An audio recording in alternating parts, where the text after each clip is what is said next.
సకినాలు, అరిసెలు, లడ్డూలు ఇంకా బోలెడన్ని ఇవన్నీ ఉంటేనే సంక్రాంతి పండుగ సంపూర్ణం అవుతుంది. 10 రోజుల ముందే ప్రతి ఇంట పొయ్యి వెలుగుతుంది. చుట్టూ ఉన్నోళ్లంతా వచ్చి తలో చేయి వేసి వేడుకగా పిండి వంటలు సైతం సిద్ధం చేయడం పల్లెల్లోనే కాదు నగరాల్లో కూడా ఏళ్లుగా వస్తున్న ఆనవాయితీ. ఇప్పుడు ఇదంతా మారిపోతోంది. నగర జనం నెట్టింటిపై ఆధారపడుతున్నారు. సులువుగా ఆర్డర్ ఇచ్చేసి హాయిగా సొంత పనుల్లో మునిగిపోతున్నారు. గతేడాదితో పోల్చితే రెట్టింపు సంఖ్యలో విదేశాలతో పాటు నగరవాసుల నుంచి ఆర్డర్లు వస్తున్నాయని చెబుతున్నారు పిండి వంటల తయారీదారులు.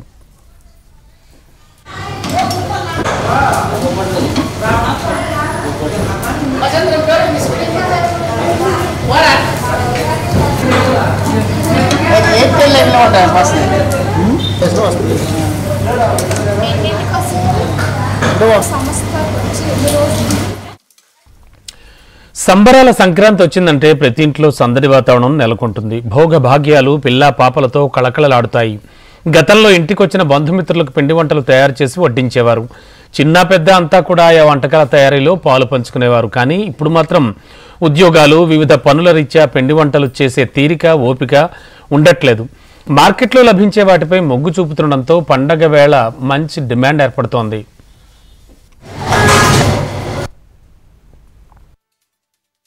సంక్రాంతి ఫెస్టివల్ కాబట్టి మాకు ప్రతి ఫెస్టివల్స్ కూడా అవైలబుల్ అన్ని ఐటమ్స్ మేము అందిస్తాం. మాకు ఒక్కొక్క సీజన్ బట్టి ఒక్కొక్క ఐటమ్ ఉంటుంది. ఫస్ట్ అరిసెలు అండి. ఈ సంక్రాంతికి ఏంటంటే అరిసెలు బాగా వెళ్తాయి. నెక్స్ట్ నువ్వులుండలు, కర్జికాయలు బాగా వెళ్తాయి. మేము అరిసెలు అనేది ఇయర్లీ మేము కనీసము 5 క్వింటాలు దాకా మేము అరిసెలు చేస్తాము. ఇప్పుడు మాకు ఈ 10 డేస్ నుంచే మేము ఫస్ట్ నుంచే మాకు అరిసె ఐటమ్ ఏ ఐటమ్ అయినా మాకు బాగా వెళ్తుంది. ఇంకొకటి ఏంటంటే మాకు ఏ ఫెస్టివల్కైనా మేము అన్నీ మా దగ్గర అవైలబుల్ ఉన్నది. ఇప్పుడు అరిసెలు అని చూసుకుంటే మాకు ఇప్పటికీ నిన్న వరకు మీకు 400 అంటే 4 క్వింటాలు అరిసెలు మాకు దాటింది. సంక్రాంతి డిమాండ్ మాకు ఇది. చాలామంది విలేజ్లకి ఉన్న వాళ్ళు కూడా ఈ సిటీలో ఉన్న వాళ్ళు చాలాకి అలాగే అవైలబుల్ చేసుకోలేరు. కాబట్టి మేము వాళ్ళకి అవైలబుల్గా మేము అరిసెలు అన్నీ మేము బాగానే అన్నీ చేస్తాము. బొబ్బట్లు బాగానే వెళ్తాయి. రోజుకి నాకు కనీసం 70-80 కిలోల దాకా రోజు వెళ్తాయి అరిసెలు బాగా డిమాండ్. ఈ పండగకి ఫెస్టివల్ ఏంటంటే అరిసెలే కాబట్టి దానికి బాగా వెళ్తాయి.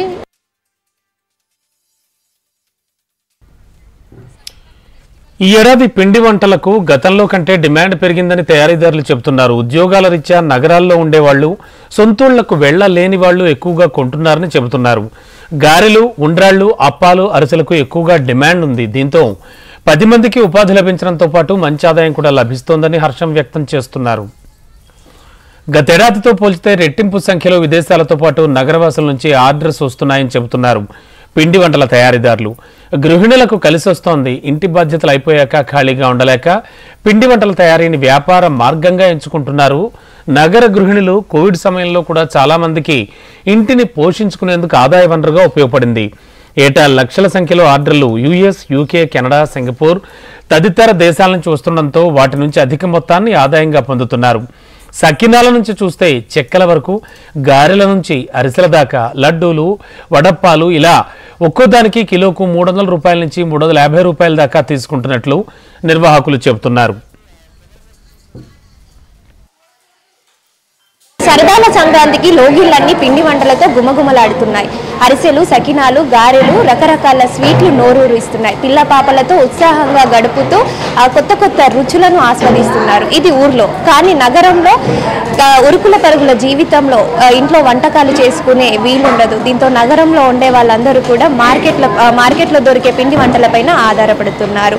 నగరంలో ఇంట్లో వంటల వేడి ఉండకపోవడంతో అందరూ కూడా మార్కెట్లో దొరికే పిండి వంటలపైన ఆధారపడాల్సి వస్తుంది. కెమెరామెన్ వీరబాబుతో అలేఖ్య, HM TV, హైదరాబాద్.